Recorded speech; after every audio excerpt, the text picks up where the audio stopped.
Melipat tempat ini, hari ini jam ini ada di sini. Ini jam berapa? Jam 9 ada di sini. Tahu-tahu jam 10 ada di Singapura orangnya. Jam 11 kena ada di Jakarta. Secara adat itu kan bisa. Nah, ada orang yang menyalahi adat itu. Nah, itu namanya adalah tayyul makan. Artinya bisa melipat tempat orangnya. Dalam selangkahnya bisa kemana? Dalam selangkahnya bisa ke Makkah sana. Dalam selangkahnya bisa ke Palestina.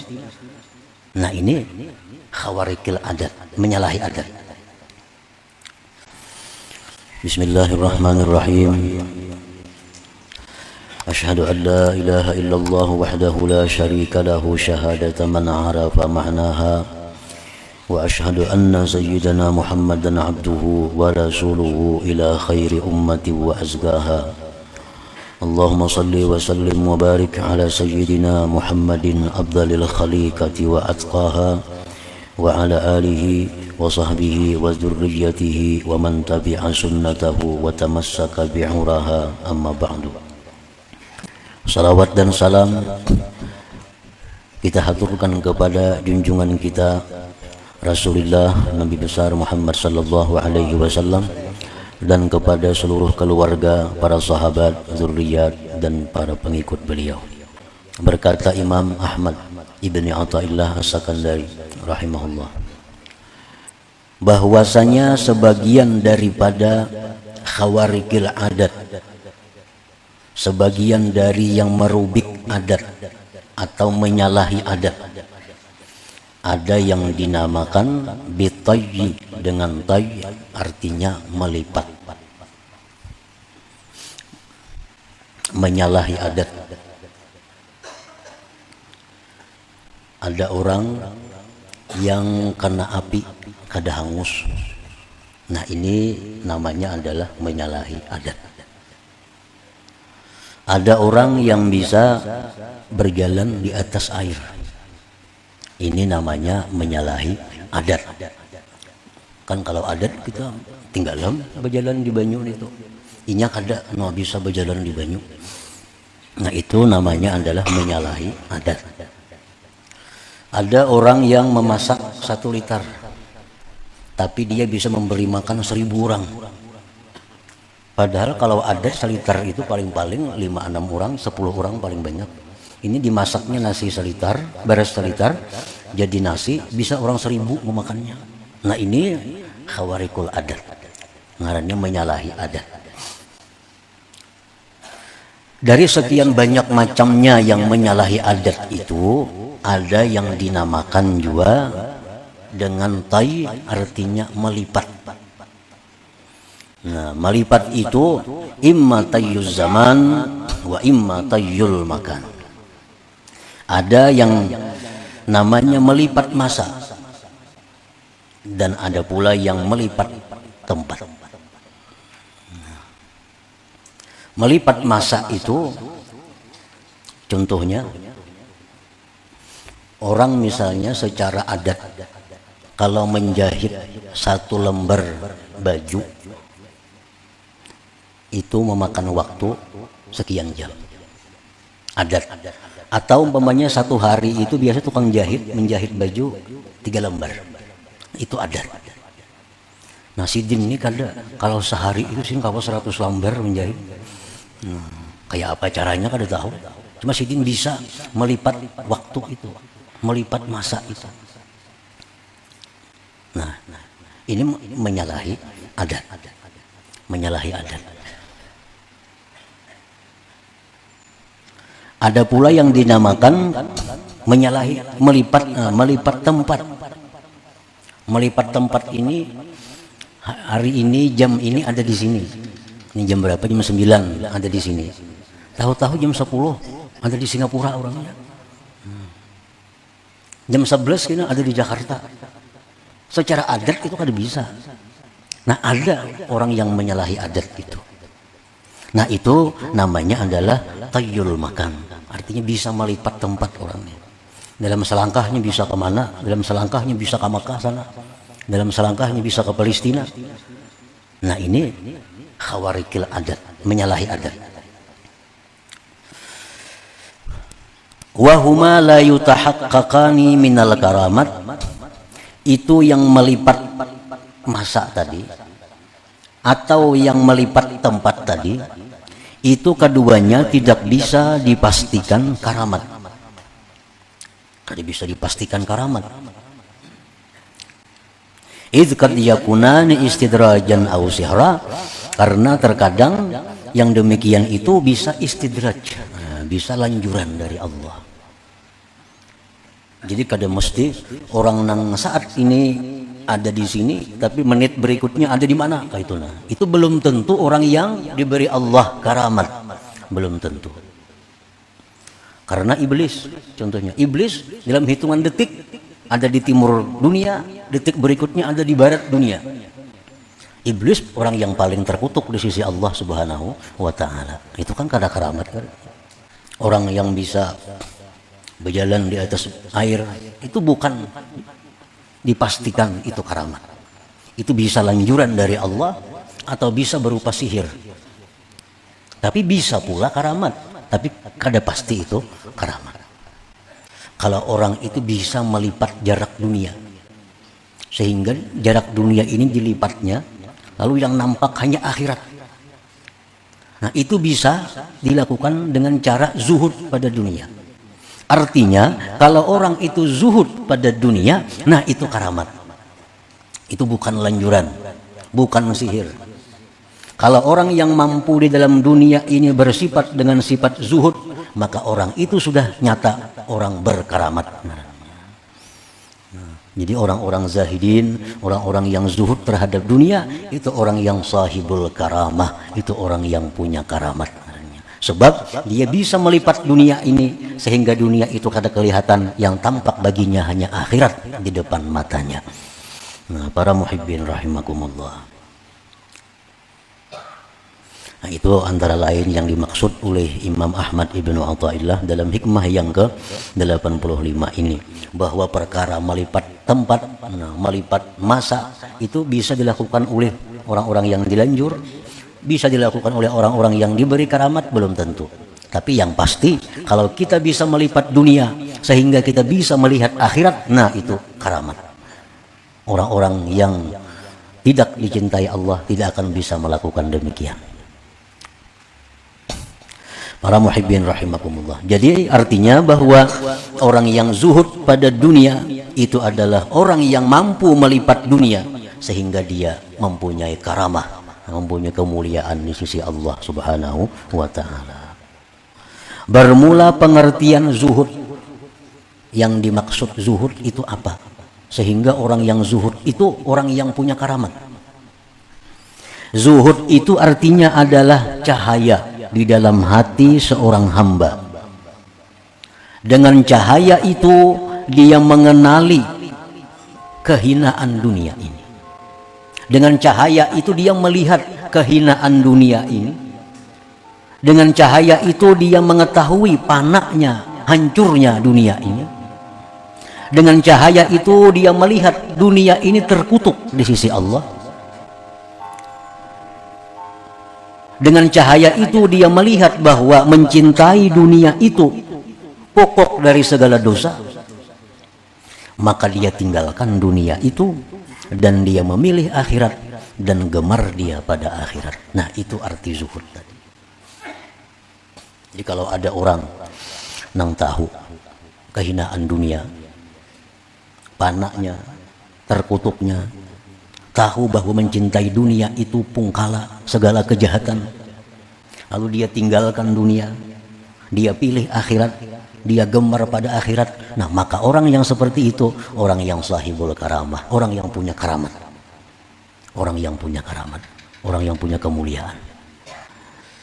Apabila Allah menghendaki seorang hamba itu menjadi baik, bila Allah menghendaki hamba ini jadi orang mulia, Allah zuhudkan orang itu pada dunia, Allah gemarkan dia pada akhirat, Allah perlihatkan kepadanya cacat dirinya, Allah perlihatkan kepadanya aib dirinya.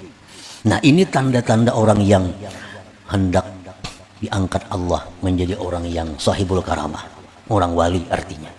Karena yang punya keramat itu orang yang disebut waliullah. Bukanlah pengertian zuhud itu meninggalkan harta. Bukan pengertian zuhud itu menyia-nyiakan yang halal. Tetapi yang dinamakan zuhud itu adalah kosongnya hati daripada mencintai harta. Karena zatnya itu harta, atau karena bersenang-senangnya dia dengan harta itu. Nah, itu pengertian zuhud. Artinya orang zuhud itu bukan orang yang digubuk diamnya, kada. Orang yang zuhud itu orang yang kada saling duitan, kada. Zuhud itu artinya orang yang dalam hatinya itu tidak ada cinta kepada harta karena harta itu.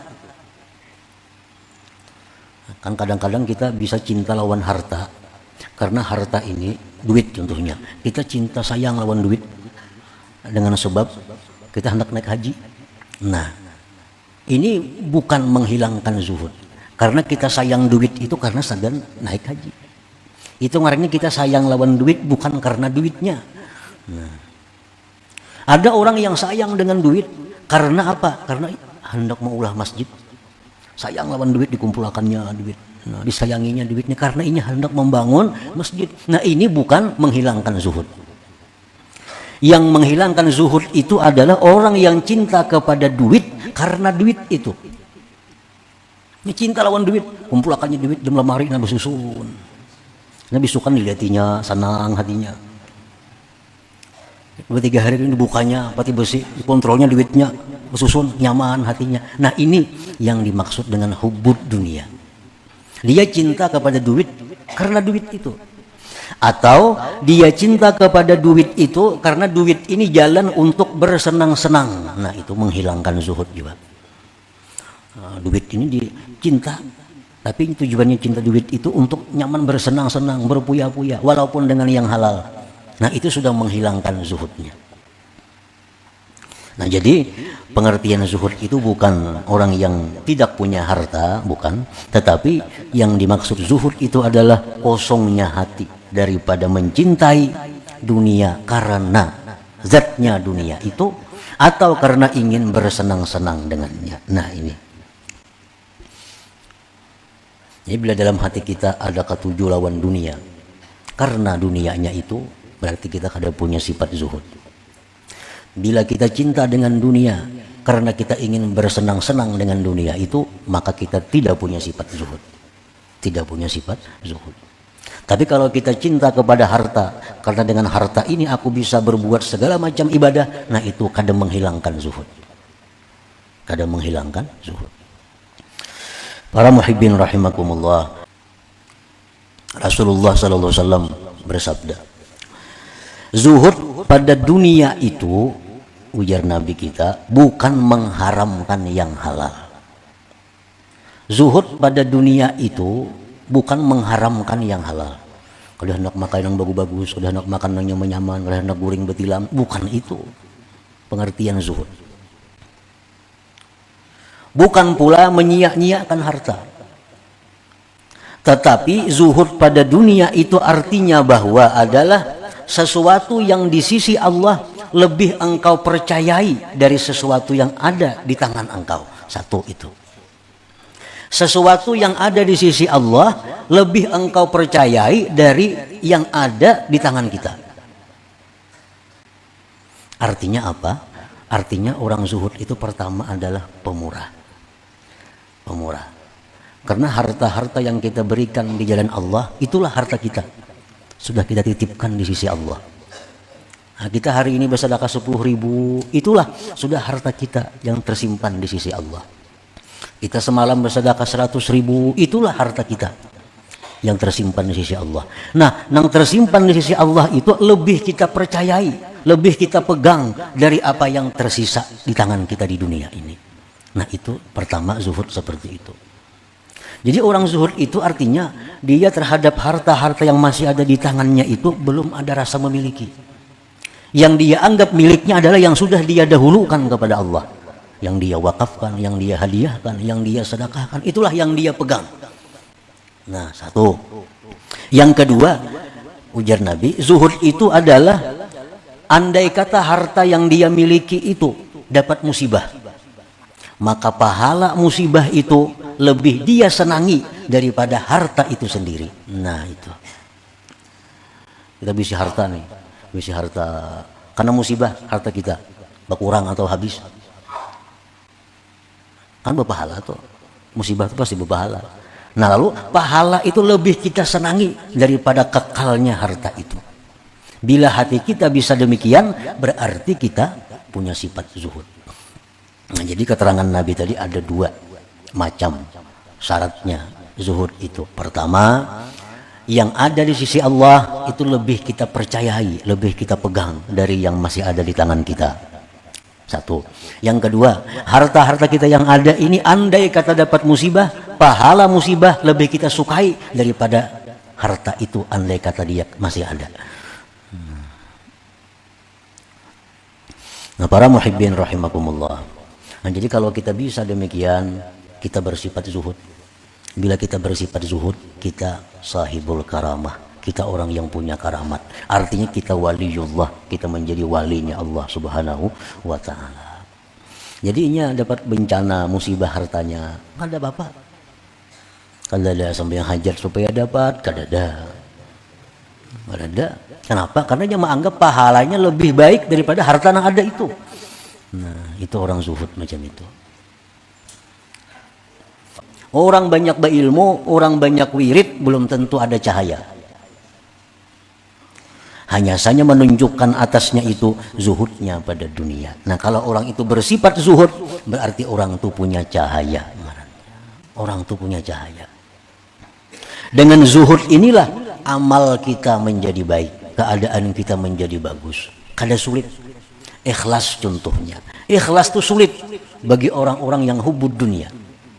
Bagi orang zuhud, ikhlas itu mudah.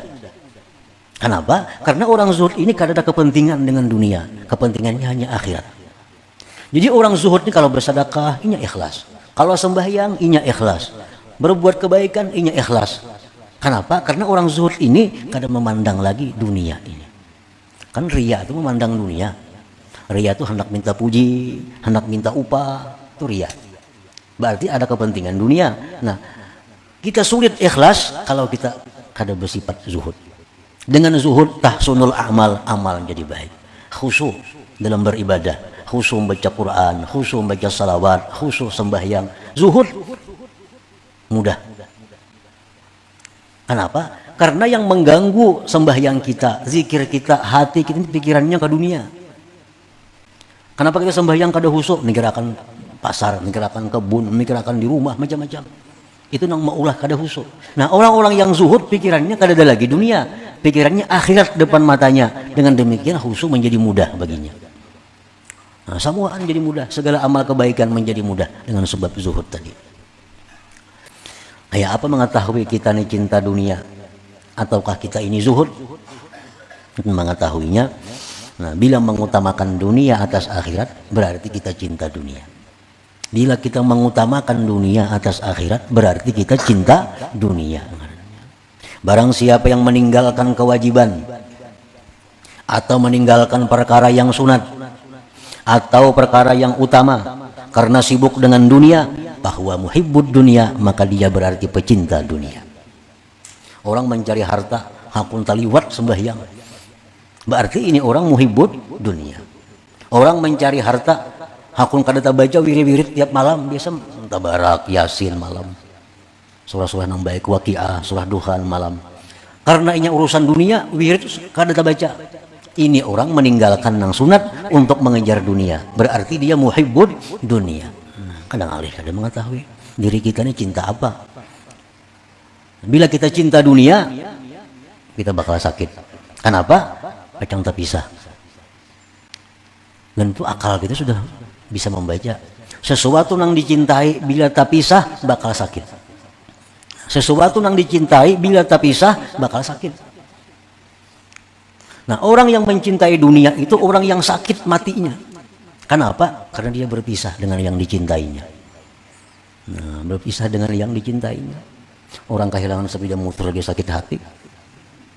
Ini mati, hilang motor, hilang rumah, hilang bini, hilang semuaan. Terkumpul sakit hatinya.